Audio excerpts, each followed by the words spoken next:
Ayer dedicamos el segundo sermón a el bautismo de nuestro Señor Jesucristo.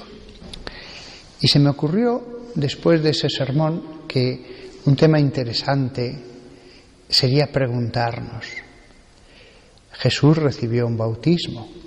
¿La Virgen María recibió un bautismo? En un convento tan devoto de la Virgen como es este tema es importante. ¿Recibió algún bautismo la Virgen María?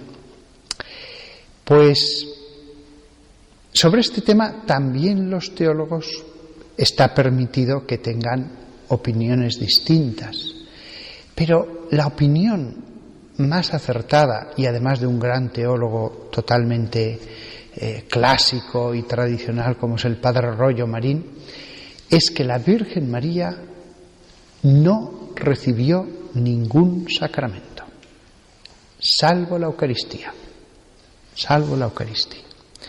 No recibió el bautismo, decía él, porque no tenía pecado original. Bien es cierto que el bautismo hace más cosas que simplemente quitar el pecado original. No recibió la confesión porque no tenía pecados que confesar. No recibió la confirmación porque había estado en Pentecostés. No se volvió a casar. No recibió el orden sacerdotal porque no podía. El único sacramento que quedaría sería el de la unción de los enfermos, que, dice él, está puesta para quitar los restos de pecado que hayan quedado después de todos los demás sacramentos. Y ella no tenía nada que purificar. Bien es cierto que el sacramento de la unción de los enfermos hace más que eso, también da gracia. Pero él, un autor tan tradicional, decía, no, ni siquiera ese. Solo se alimentó de la Eucaristía, ningún otro sacramento. Esto me parece que es la respuesta más adecuada, porque la Virgen María no es que no recibiera los sacramentos, es que tuvo dentro de sí la fuente de los sacramentos. Tuvo dentro la fuente entera, de la que iban a salir los sacramentos y mucho más. Estuvo junto a él 30 años. Jesús le hubiera dado cualquier cosa con o sin los sacramentos. No tenía ninguna necesidad de ir al medio inferior cuando tenía a la misma fuente de los sacramentos allí. Así que yo creo que esa opinión es muy adecuada. Hay que decir que son la mayor parte de los teólogos, prácticamente todos, que dicen que los apóstoles tampoco recibieron el bautismo, ni por supuesto la confirmación. ¿Por qué? Porque la misma razón, estuvieron al lado, en contacto continuo con la fuente de los sacramentos. Prácticamente todos los teólogos, salvo alguno de muy segunda fila y ya de hace muchos siglos, dicen no, los sacramentos no recibieron ni el bautismo ni la confirmación. Estuvieron al lado de la fuente.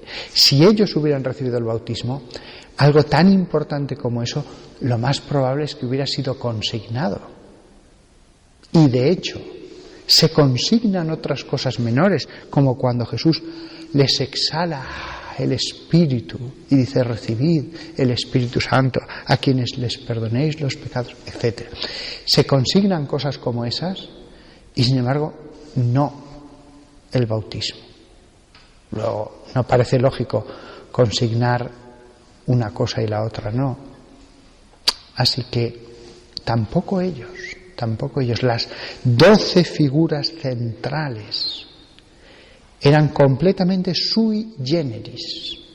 Eran 12 afluentes que partían del río principal. 12 ríos que partían de esa fuente de la gracia que era Cristo. No era lógico que un apóstol bautizara al otro y después el otro al primero. No. Ellos bautizaban a todos, pero ellos ya habían sido santificados. Jesús no les dice en ningún momento que se bauticen. Les dice que bauticen, pero no que se bauticen. Si esto es así para los apóstoles, ¿cuánto más para la Virgen María? Pero hay que hacer un pequeño matiz. Yo sí que veo que lo mismo que Jesús recibió el bautismo en el Jordán, bautizarse lo podemos traducir por lavarse, aunque estrictamente hablando el verbo baptizo significa sumergirse entero, pero en fin, se usaba como lavarse. Sí que veo que hay 2 momentos en que la Virgen María debió lavarse de verdad. El primer momento fue cuando Jesús deja la casa. Cuanto mayor es el amor, mayor es el desgarro por la separación. Cuánto debió llorar la Virgen María cuando tenía el cielo entre los 4 muros de su casa y sabía que, porque ya se lo advertiría con tiempo, que se tenía que marchar. Qué desgarro debió tener ya los últimos meses. Y ella no se opuso, ella no se resistió, pero seguro que le dolió en la medida de su amor. Lo que debió llorar ya antes de que se marchara. Y después, allí sí que se produjo un lavado, bautismo. A veces dicen las lágrimas lavan el alma, y es verdad, pues María le pasó eso. ¿Cuánto? Pero después hay otro momento ante el cual el primer momento queda eclipsado totalmente. Ese sí que fue el lavado tan grande que el otro no lo podemos llamar bautismo, casi. Aunque claro, el primero coincidió en el tiempo con el bautizo de Jesús, porque le deja, se va al desierto y después se va a bautizar. Los 2 lavados, el del Redentor y el de la corredentora, coinciden en el tiempo. Pero hay otro momento, porque Jesús dice, a pesar de que ya había recibido el bautismo, dice, tengo que ser bautizado, y cuánto anhela mi alma recibir ese bautizo. Y se estaba refiriendo al bautizo de la sangre, de su propia sangre en la pasión. Pues bien, en ese momento la Virgen María recibe un lavado totalmente superior. Cuánto debió llorar durante la pasión y hasta la resurrección. Si se hubiera contenido todo, habrían salido allí litros y litros y litros. No solamente eso sí que fue un auténtico lavado, sino que a ese lavado se unió también la sangre de Cristo. Quizás hasta le cayó cuando algunas veces le cogiera de los pies o cogiera el madero mirando hacia arriba. Quizás no, seguro el madero estaba impregnado de la sangre y se impregnó ella y le cayó ella y después lo recibió. Con lo cual al lavado del agua se une la sangre. Recordad las palabras de San Pablo en la carta a los Hebreos sobre el lavado con agua y con sangre que hizo el Redentor. Pues eso se cumple literalmente en el caso de la Virgen María. Con lo cual tenemos 2 bautizos.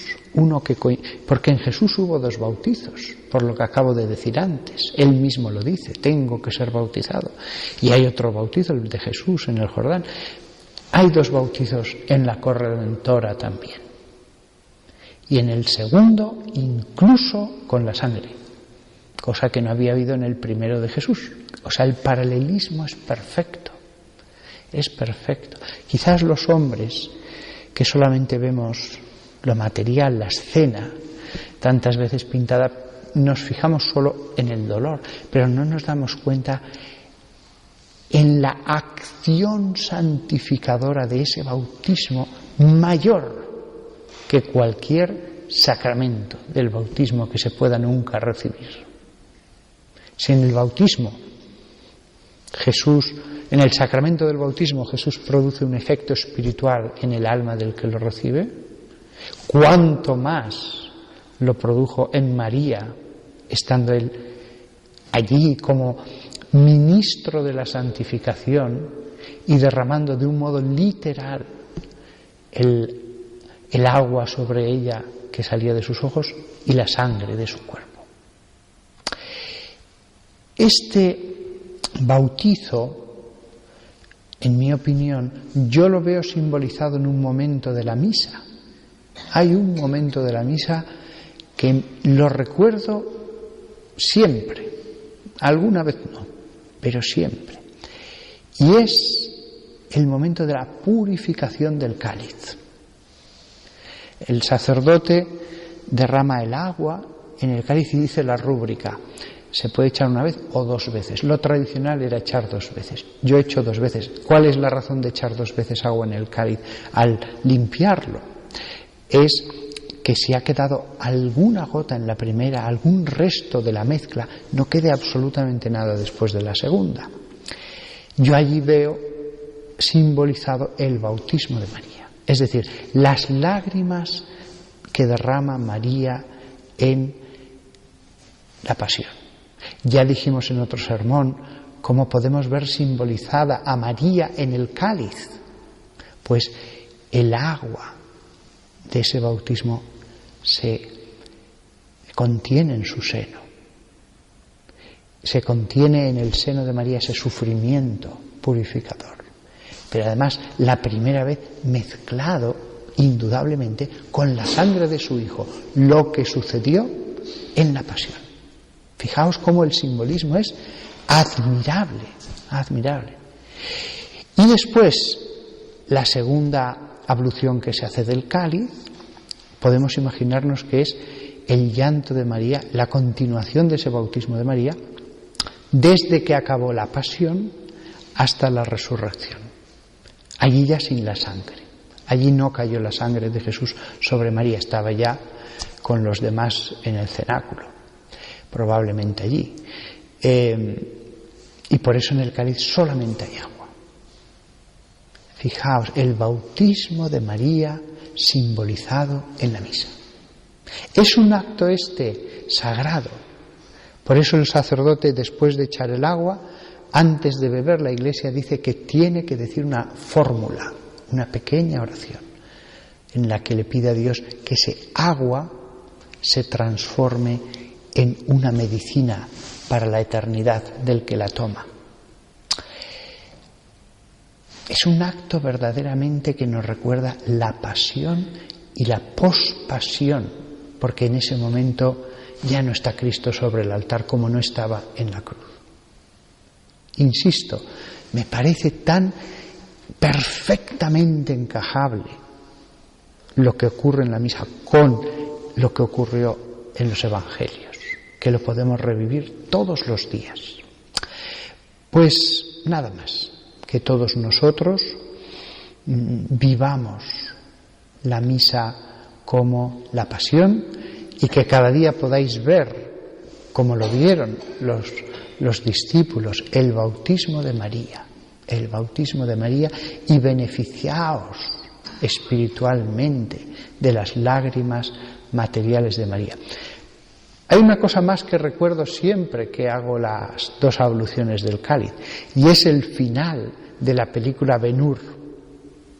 Si os acordáis, la madre y la hermana del protagonista de esa película, que es falsa, es una novela, nunca ocurrió, pero hay una escena muy piadosa que a mí me ayuda mucho. Les hablan de Jesús, ellas están leprosas y les dicen: podéis curaros, id a él. Y entonces van, pero cuando llegan ya está crucificado. No pueden acceder a él de ninguna de las maneras, ni hablarle, ni tocarle, ni nada. Y entonces, ante la imposibilidad absoluta, pues se desesperan diciendo: ¿y ahora qué va a ser de nosotras? Teníamos la salvación tan cerca y ya no podremos. Y entonces empieza a llover y se refugian en una pequeña cuevecita que había a los pies del Calvario, no cerca, se veía desde allí el Calvario, pero no cerca. Y en un momento dado, una de ellas tenía sed y va a beber.